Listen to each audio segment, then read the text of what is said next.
Como é bom ser brasileiro, rapaziada. Como é bom ser brasileiro. E assim, como é bom estar errado, tá ligado? Porra, eu amo estar errado. Porque é como eu sempre falo, eu sempre sou pessimista na maioria das coisas. Principalmente porque eu torço pro Santos e eu sou brasileiro nos últimos anos, né? Infelizmente não peguei em 94, 2002 eu tinha 2 anos. Não tinha como comemorar muita coisa, né? E antes da Copa começar, eu projetava que o Japão pegaria o Brasil, só que o Japão passando em primeiro, o Brasil em segundo, e eu imaginava que o Japão passaria do Brasil. Depois do jogo do Brasil contra a Escócia e do jogo do Japão contra a Suécia, a minha opinião mudou. Eu achava que ia ser um jogo difícil, como foi, e assim, eu acho que só não pensava que seria um jogo difícil quem ou não viu o Japão ou, sei lá, não viu a seleção brasileira e acompanha muito por cima, tá ligado? Porque a seleção do Japão é muito bem treinada de fato. Tem alguns jogadores, talvez os melhores do time, que estão lesionados, mas mesmo com jogadores mais anônimos, entre aspas, ainda assim é uma seleção bem treinada, tá ligado? E acho que o primeiro tempo mostrou isso, né? O primeiro tempo, o Brasil teve muita posse de bola, teve a posse de bola na maior parte do jogo como um todo, mas ainda assim conseguiu. Não conseguiu criar muitas chances, mesmo tendo muita posse, ficava rodando bola de um lado pro outro. Tentava enfiar um passe, não dava certo, voltava a bola para trás, às vezes tentava a bola ia pra linha de fundo, ou quando chegava era bloqueado pelo jogador do Japão. E o Japão foi mais eficaz nas poucas chances que teve. Não só durante o jogo, mas principalmente durante o primeiro tempo, porque no segundo pouco fez. Eu lembro, sei lá, de uma finalização forte no. Mas que ainda assim foi em cima do Alisson no segundo tempo. Mas no primeiro tempo o Japão acabou sendo mais efetivo. Não à toa, foi pro intervalo com 1-0. E. E assim, graças a Deus o Brasil passou, tá ligado? E não só passou com o gol do Casemiro, que eu e acredito que a maioria de todas as pessoas que estavam assistindo, com exceção, sei lá, do Ancelotti e da comissão técnica dele, queriam a saída do Casemiro no intervalo, tá ligado? O jogo do Casemiro tava bizarro, foi amarelado ainda no início do jogo.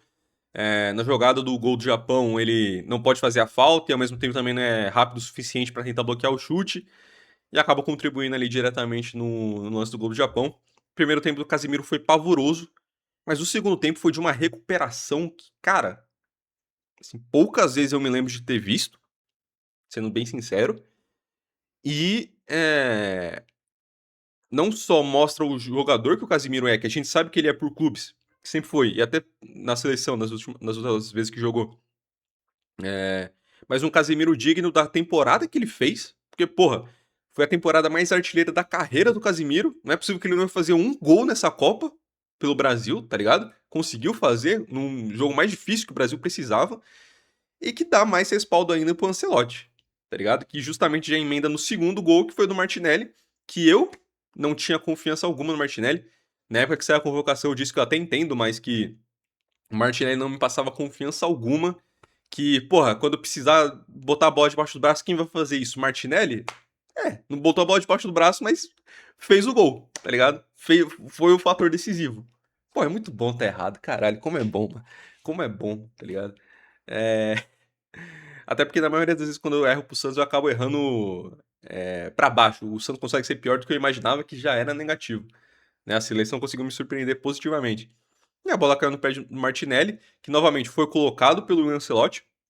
O Ancelotti que fez só 3 substituições, né? A do Paquetá no intervalo, a do Casemiro depois e a do Martinelli, né? Ele chega a fazer a substituição do Danilo depois, faltando uns 90 mais 7, mas aí, pô, já não servia muita coisa. Era mais pra comer tempo, pra dar mais dinâmica no meio campo. Mas assim, estrela do Ancelotti, cara.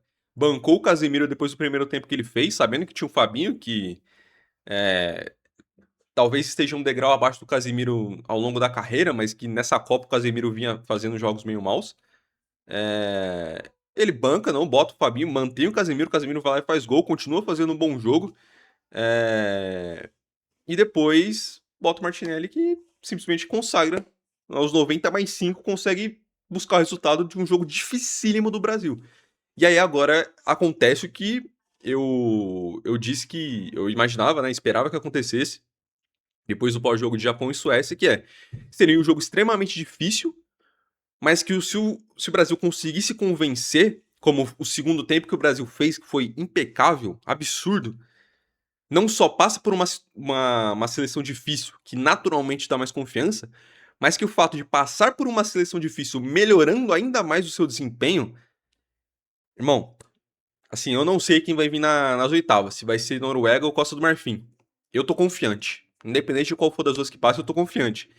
É, nas quartas, se for teoricamente o que se projeta, talvez seja a Inglaterra.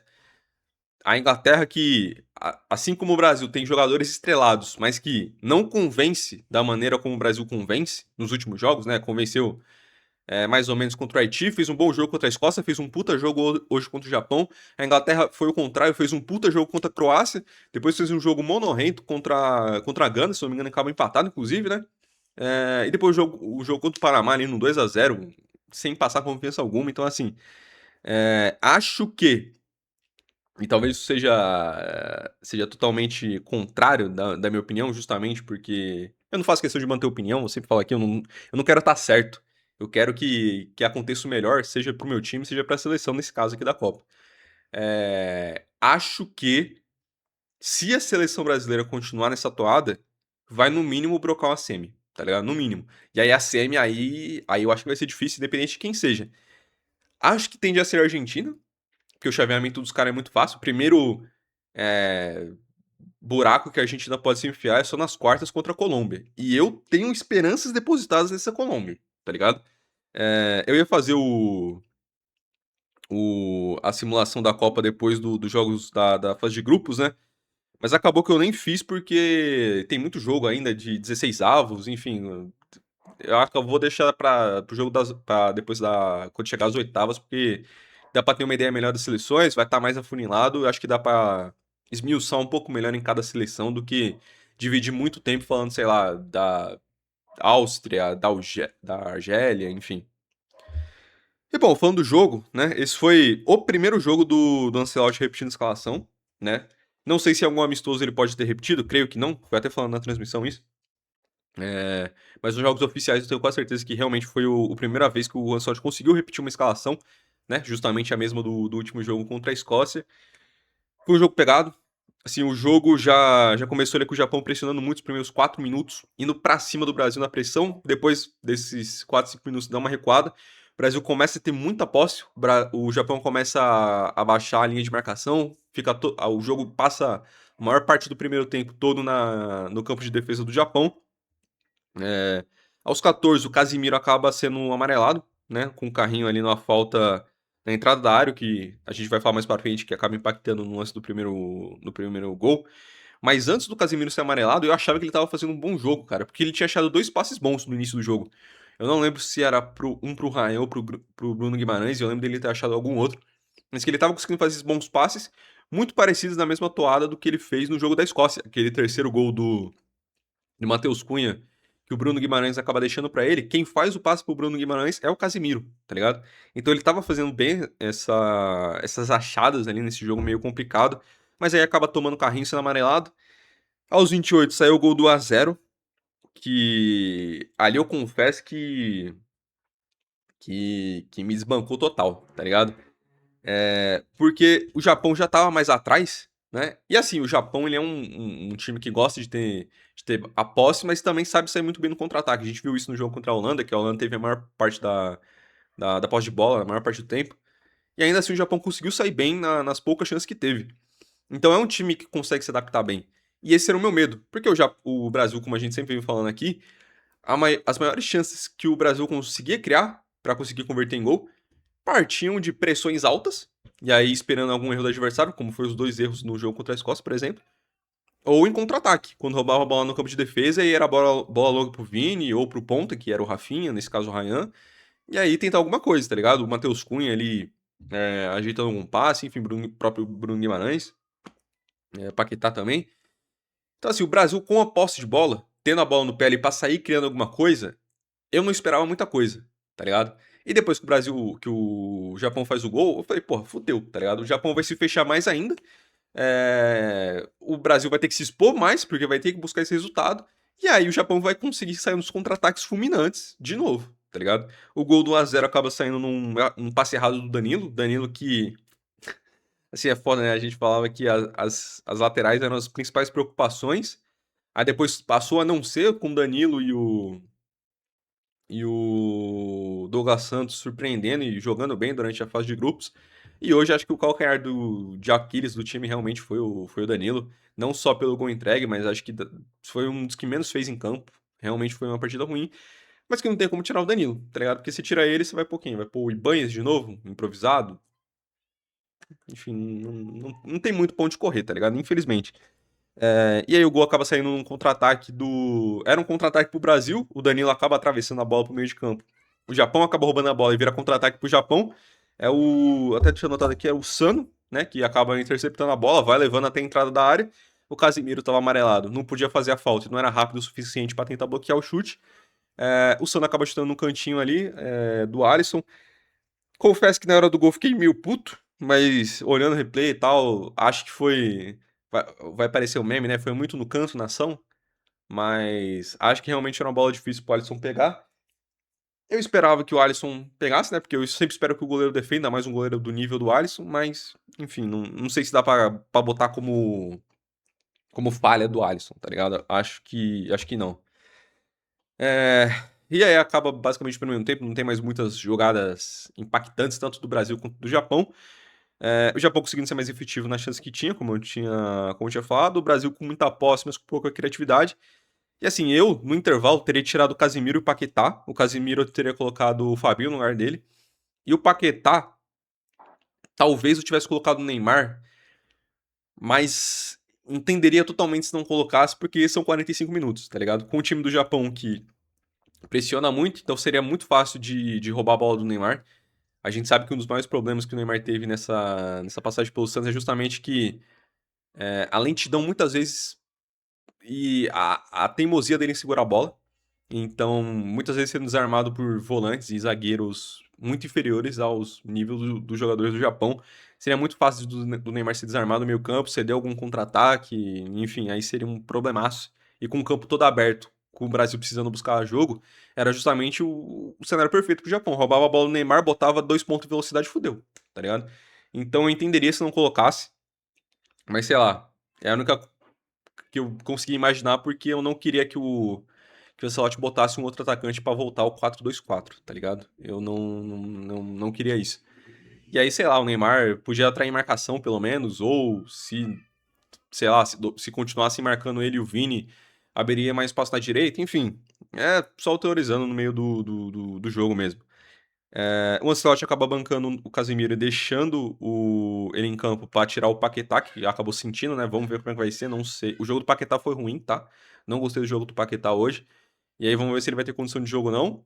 Acho que não, né? Pelo jeito que ele saiu de campo. Então, acho que a tendência no próximo jogo é que volte o 4-2-4.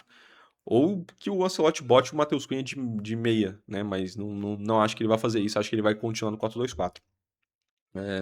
Os 47 tem no início do segundo tempo já o Danilo é amarelado, né? Enfim, novamente, acho que a partida do Danilo talvez tenha sido pior em campo.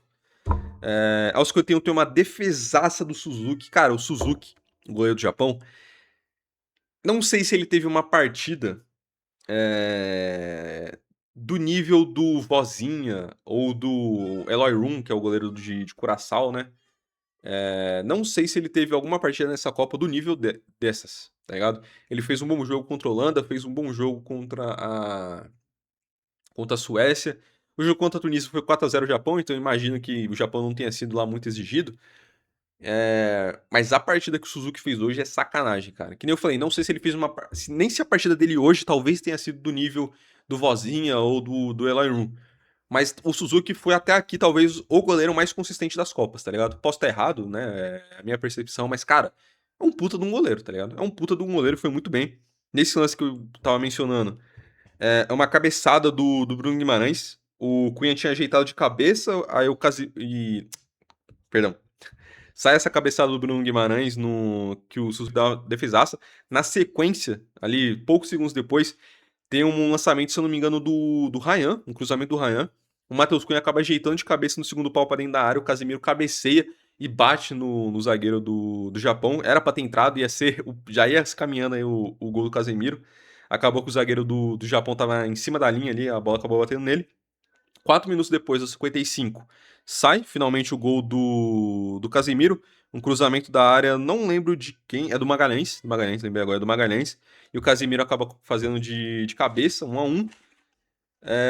Aos 57, já mais o quê? 2 minutos depois, tem uma. Mano, ia ser um puta de um gol. Que o Vini, num contra-ataque, dá uma caneta, um jogador do Japão sai levando até próximo da área, acaba chutando. O Suzuki novamente acaba desviando com a mão, a bola bate na trave. Ia ser um puta de um gol, talvez o mais bonito dessa Copa, tá ligado? Loucura. Aos 65 sai o Matheus Cunha pra entrada do Martinelli. É, o Martinelli, que assim, eu vou ser bem sincero, ele fez o gol, de fato. E total mérito por isso, graças a Deus, porra. Mas não achava que ele vinha contribuindo tanto assim pro jogo até o momento do gol lá no final do segundo tempo, tá? Ele veio fazendo até uma função diferente, ele falou na entrevista pós-jogo, dos poucos minutos aqui que eu tava assistindo antes de começar a gravar, que ele não é tão acostumado assim a fazer essa função mais por dentro, né? Mas aí o Ancelotti conversou com ele, achava que ele podia fazer essa função, fez hoje e deu certo, né? Então, pô, o Ancelotti, mais uma estrela pro Ancelotti, né? O Ryan que nessa altura do campo ali, já depois dos 60 e pouco, 70 e tal, já tinha virado o cruzador de bolas oficial do Brasil. Assim, eu perdi as contas de quantas bolas o Ryan cruzou no jogo, tá ligado? O primeiro tempo do Ryan, pra mim, que também foi abaixo. Acho que, assim, o time do Brasil como um todo foi abaixo, tá ligado? Mas os pontos, principalmente, o Vini voltava muito pra tentar armar alguma coisa, pra tentar buscar jogo, e obviamente ele vai receber mais bolas porque é o melhor jogador do time, é quem vai ter mais confiança pra isso. Mas ainda assim, o próprio jogo do Vini não tava sendo bom no primeiro tempo. E o Ryan, cara, tava muito sumido. Assim, tava muito sumido, tava muito bem marcado. Tava complicado, mas no segundo tempo melhorou. O Ryan começou a receber muita bola e cruzar muita bola na área. Acredito eu que foi uma instrução do Ancelotti. Poucas vezes ele cortou pra dentro e tentou fazer alguma outra coisa. A maioria das vezes que ele recebia era a bola na área e valeu, tá ligado? E muitas delas dando certo, tá ligado? Pelo menos dando certo em gol, mas dando certo em jogadas perigosas. Aos 90 sai o Casemiro pra entrada do Fabinho. O Casemiro acho que acabou sentindo também. Vamos ver como é que vai ser, né? O Casemiro que fez um jogo ruim contra Marrocos, fez um jogo abaixo contra o Haiti, mesmo não sendo muito exigido, né? Mas também não fez muita coisa. Contra a Escócia, foi um jogo mais ou menos, mas que acha aquele passe que eu mencionei pro terceiro gol do Brasil. Hoje o primeiro tempo muito ruim, o segundo tempo jogou pra caralho. Talvez isso pudesse ser mais um índice de melhora dele, né? Talvez o próximo jogo ele fosse melhor ainda, talvez o jogo inteiro. Mas aparentemente sentiu, talvez tenha a entrada do Fabinho pro próximo jogo, ou contra a Noruega, ou contra a Costa do Marfim. Aos 90 mais 5 acaba saindo gol milagroso. Cara, comemorei pra caralho esse gol. Hoje tá foda, tá ligado? Porque eu tomei spoiler de todos os gols que saíram. Infelizmente eu assisto na Casa TV que tem o delay, né? Infelizmente não, eu gosto pra caralho da Casa TV. Tá? Eu acho até que a galera pega no pé demais da Casé. Seja nos narradores, em propaganda, em delay, um monte de coisa, tá ligado? E assim, nos outros jogos do Brasil eu não tive problema com delay, porque eu faço aquele esqueminha de botar 3x até chegar no máximo da transmissão ali, no mais rápido possível da transmissão. E os vizinhos normalmente estavam na mesma velocidade, tá ligado? Mesmo assistindo na Globo e tal. Mas hoje, na casa de cima aqui, tava muito mais rápida a transmissão, papo de, sei lá, uns 30 segundos, tá ligado? Aí foi foda, eu tomei spoiler de todos os gols, infelizmente. Mas enfim, importante que saiu o gol. Numa bola que o Ryan acaba roubando. Ele passa pro Bruno Guimarães, o Bruno Guimarães dá no pé do Martinelli. O Martinelli domina e já chuta no cantinho. Porra, lancezaço, tá ligado? Lancezaço. Todo mérito ao Martinelli novamente e ao Ancelotti que colocou. Aos 90 mais 7 sai o Bruno Guimarães pra entrada do Danilo. E aí depois o jogo acaba, depois de alguns bons minutos, tá? O juizão tava querendo o jogo até amanhã. Eu não sei se o juiz é croata, que porra que ele é, mas assim, ele tava vendo se o Brasil ia conseguir segurar 4 minutos de novo, tá ligado? Sacanagem. E aí o jogo acaba. O segundo tempo, que assim, o Brasil dominou. O Japão pouco existiu no segundo tempo, tá ligado? O Brasil dominou. Ryan e Casemiro melhoraram muito. E pra mim, o melhor em campo foi o Bruno Guimarães. Bruno Guimarães que já fez uma partidaça contra a Escócia, fez um bom jogo contra o Haiti. E hoje, cara, mandou no meio campo. Puta que pariu, que joga o Bruno Guimarães, tá ligado? Muitos momentos de desconfiança antes da chegada do Ancelotti. Eu achava que ele oscilava bastante na seleção. O próprio Matheus Cunha, eu acho que ele melhora na seleção, começa a jogar bem de fato na seleção depois na reta final de Wolverhampton e pós-Manchester United, que ele vai para o Manchester United, no caso, mas que até então, cara, o Matheus Cunha era convocado com frequência, tá ligado? Nos ciclos anteriores e sempre, pra mim, não fazia nada na seleção. Bizarra a convocação dele, mas vem melhorando, né? E com o Ancelotti jogando pra cacete, mesmo tendo feito um primeiro jogo contra o Marrocos ruim, mesmo entrando no segundo tempo, ali, enfim. E os últimos amistosos pré-copa também dele, eu acho que não foi muito bons, muito bons. Mas, novamente, porra, melhorou em campo. Bruno Guimarães melhorou muito na mão do Ancelotti e é a principal peça desse meio campo, tá ligado? E aí vamos ver como é que vai ser, né? Se vai entrar o Fabinho, se vai entrar algum atacante no lugar do Paquetá, e aí vai vir pro 4-2-4, se o Ancelotti vai dar um jeito de manter o 4-3-3. E aí, enfim, tô confiante. O Brasil hoje com 70% de posse de bola, 19 finalizações no jogo, 7 finalizações no gol. E era uma parada que eu tinha falado depois do jogo contra o Haiti, né? Que o Brasil fez 3-0 no primeiro tempo, no segundo tempo ficou mais a passeio mesmo, só se poupando. Mas que ainda assim me preocupava o Brasil não conseguir fazer nem 10 finalizações no jogo contra o Haiti, tá ligado? E aí no último jogo contra a Escócia, se eu não me engano, acho que foi 21 finalizações, né? Hoje foram 19 contra o Japão. Deixa eu até pegar aqui do primeiro tempo. Mano, o primeiro tempo do Brasil foi 8 finalizações e 2 no gol, tá ligado? O segundo tempo foi 11 finalizações e 5 no gol. Mesmo contra o Japão fechado, o Japão que joga bem, o Japão muito bem treinado, ainda assim o Brasil fez muita coisa. Posse de bola, o Brasil ficou em 70% basicamente no campo todo. E o Brasil agora, né, se provando que mesmo com posse de bola, mesmo não sendo talvez o que o Ancelotti, os jogadores do Brasil prefiram, ainda assim tá conseguindo criar muito com a bola no pé, precisando propor o jogo. E isso novamente vai criando casca e vai mostrando que o Brasil, se precisar sair no contra-ataque, se precisar pressionar alto, se precisar ficar com a bola no pé e criando de jogador em jogador, tá achando meios pra isso, tá ligado? Enfim, tô feliz pra caralho. Meu plano hoje era fazer o pós-jogo dos 3 jogos, né? Porque já tá no mata-mata, mas eu não vou conseguir porque eu não almocei ainda, tem que fazer outras paradinhas, então provavelmente Alemanha e Paraguai não vai ter, até porque a menos que aconteça uma hecatombe, eu acho que a Alemanha vai ganhar do Paraguai até com uma certa facilidade, né? O Paraguai que eu esperava muito no pré-copa, mas me decepcionou um pouco. Mas muito possivelmente vai ter pós-jogo de Marrocos e Holanda, porque Marrocos a gente pegou, foi adversário direto, a Holanda era quem a gente pegaria e, enfim, foi as duas seleções que eu acompanhei, quero ver como é que vai ser o jogo, então possivelmente eu volto mais tarde com Marrocos e Holanda, fechou? Tamo junto, rapaziada, é isso, rumo às oitavas. Pode vir Noruega, pode vir Costa do Marfim. Vamos amassar.